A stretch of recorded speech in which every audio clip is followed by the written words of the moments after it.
Com o avanço da pandemia do novo coronavírus, tem surgido cada vez mais registros sobre os sintomas, complicações e os efeitos do vírus da Covid-19 no corpo humano.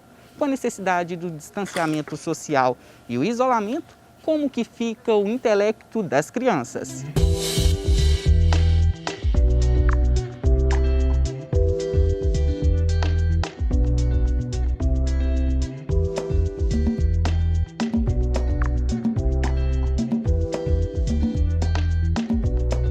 Tá um pouco difícil, né? Porque eles se sentem muito presos em casa, né? E para eles é estranho, porque estavam acostumados com a escola, né? E na casa dos coleguinhas. Então, para eles tá difícil de entender. E quem conversa com a gente é a professora e psicóloga Adelice Bicalho, do curso de Psicologia e do Espaço A3 da Univale. Então, professora, a gente ainda está nesse período de pandemia, né? E a gente ainda tem que ter esses cuidados do isolamento social. Como que a gente pode trabalhar isso com uma criança? É interessante a gente preocupar como trabalhar com a criança. Então, nesse período de pandemia, principalmente em casa, nós temos que ajudar a criança a entender que o momento exige algumas mudanças de comportamento. Então, quando for sair, se precisar ir a algum lugar, manter os protocolos sanitários, o uso de máscara, o álcool em gel, e em casa ajudar a criança a ocupar o tempo dela, para que ela não se perca somente nos jogos tecnológicos, para que ela consiga ter aquela motivação para as aulas online, para poder estudar, porque a criança é movimento, né? A palavra criança significa, estou viva, né? Estou cheia de movimento. E então, é difícil para as crianças ficarem em casa, de certa maneira, aprisionadas. Então, cabe aos pais criar alternativas para que as crianças se sintam mais à vontade, na medida do possível, né, neste momento da pandemia.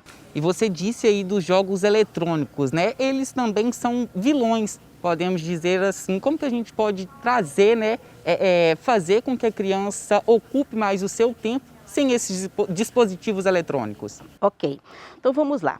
A gente precisa entender que esse momento da tecnologia faz parte e é essencial, né, para o desenvolvimento também de uma área cerebral.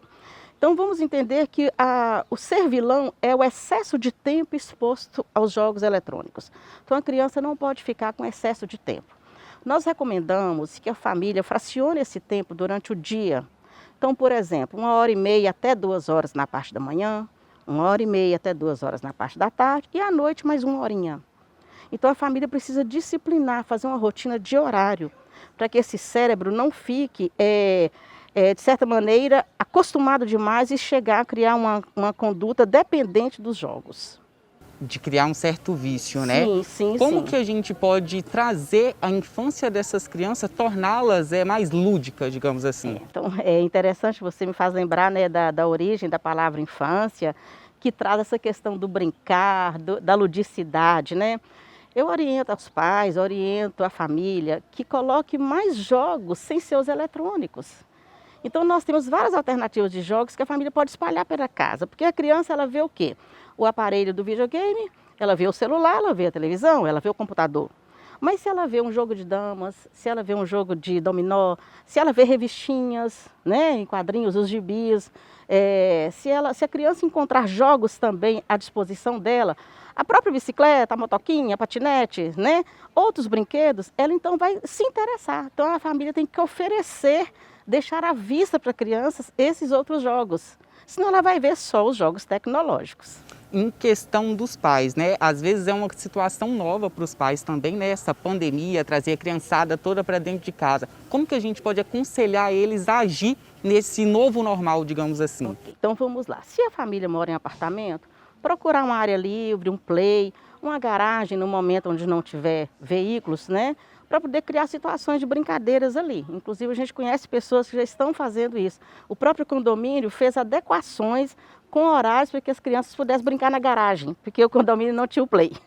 Quando tem o play, que o próprio condomínio divide os horários. Em que determinado horário, para não acumular crianças, né? Faça uma rotina de horário mesmo, uma escala, tá? E em casa, se a família já tiver esse espaço, é procurar usar os diversos espaços da casa. A gente brinca na sala, a gente brinca no quarto, a gente brinca na garagem, a gente brinca na varanda, né? Então a gente tem que deixar aí a criança livre, mas também pensando no educativo dela, né, professora? Olha, o tempo inteiro nós estamos educando as crianças. Educar é um processo, não dá para falar assim, eu vou educar agora, né? Não. É o tempo inteiro, como você disse, pensar nesse processo educativo. Então, desde a hora que a criança levanta, rotina do horário, rotina para brincar, rotina para estudar, né? Educar é um processo. Nem sempre será muito fácil para os pais, porque eles também às vezes estão trabalhando em casa, eles também estão com todos os filhos ali junto, 2, 3 filhos, às vezes até mais, a gente ainda encontra essa situação, né? Então, fazer uma escala mesmo de momentos específicos para determinadas brincadeiras e que os pais possam também brincar com os filhos, né? Professora, queria muito te agradecer por esse momento, viu? E você aí de casa, continue se cuidando e, se possível, fique em casa. Até o próximo programa.